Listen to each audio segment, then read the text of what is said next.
Happy lunch hour, guys. All right. So I got a question. Where do we go from here as a world? Okay. What does the future hold? Are we going to become a totalitarian country slash world? Are we going to go to worldwide communism? Are we going to go to worldwide socialist, or democratic socialism? What's going to happen? You know, you look at what's going on in the U.S., my major concern, and 90 some odd percent of you guys here who are in the U.S., yours too. Okay. Obviously, what is being done right now politically doesn't work. Pretty good, idea. Crime's up, prices, inflation's up, you know, you name it, gas, pick something, okay? Everything that could go wrong has in the last 18 months.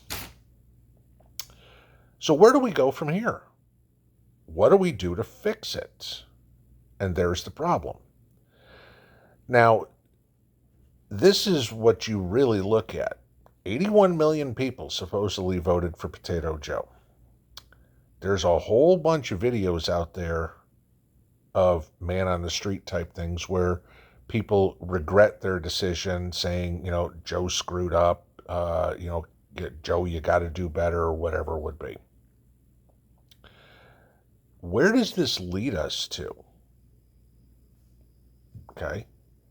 What is it? Joe's approval rating is somewhere down about 32% right now. He's in the 20s with Hispanics. He's in the 20s with young people being his core constituency. Yet roughly one out of five approve of what he's doing. Okay. The young people, the ones that supposedly voted for him in droves, are the ones that are getting kicked in the teeth harder than anybody else because they can't buy anything, can't buy a house, can't afford anything because, oh, gee, well, we got to do this. As we get a little bit older, sure, we've got a little bit more money put away, we've already got our house, whatever it would be. But the younger generation, the future of the country, is the one that's getting screwed by the guy that they pretty much put in office. So what happens? So the people, you and me, say we are not going to put up with this. Have you ever known anybody in history, any of the studying you've done, decide to just walk away and say, nah, that's all right? Maybe an individual, but certainly not an ideal. Okay? We've had countless amounts of Democrats and Republicans in the White House, in Congress, whatever it is, back and forth, who's got the majority, who's the minority, whatever it would be. Okay? But we've always stuck to a democracy. You look at other countries. Soviet Union spent, 84 years, 74 years as a communist country at 2017 to, or I'm sorry, 1917 to 1991. There's still a lot of people in Russia that want to go back to communism. Okay. You look at China, you look at Great Britain, you look at France. There's still plenty of Germans who would love to raise their right hand at a 45-degree angle. Okay. Yeah, it never goes away. It's just a matter of who's pulling the strings. So, how is this going to stop? What is going to happen to the United States? After 240 years, are we going to 250 years coming up here pretty quick? Are we going to just say, nah, you know what? Screw democracy. We'll just become communist. We'll just let the left control everything. A lot of people in Congress, both sides, seem to want to do that. Okay. Obviously, let's just use the Senate, for example. We've got 50 Democrats that, certainly would love to go completely left. At least 48. Yeah, give Kirsten Sinema and Joe Manchin a little bit of a break, but they'd fall that way. And then you get Susan Collins and the Mitt Romneys and the Tom Tillises and the Lisa Murkowskis and, all the rhinos, that they'd be perfectly happy just tipping to the left and everything. Hey, you know what? So we become communist. What do I care? That's where we're at. We prep for complete chaos. The biggest catastrophe that could happen to us in the U.S. is that our system of government fell. Okay, that we're no longer a democracy. There's a good chunk of people in this country that aren't smart enough to realize how good they have it.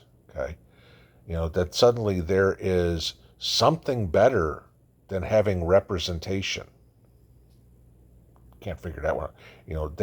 They actually think it would be better if we were ruled by a select few than have a say in the matter of how we run our lives. Makes no sense to me. This is why we prep, because that being the biggest catastrophe that could possibly happen, which will probably somehow happen, will lead to some sort of revolution, will lead to some sort of civil war. Okay, you had a Democratic congressman from New York come up and say, we can't let the Republicans win in 2022, otherwise they're going to impeach Joe Biden and start a race war.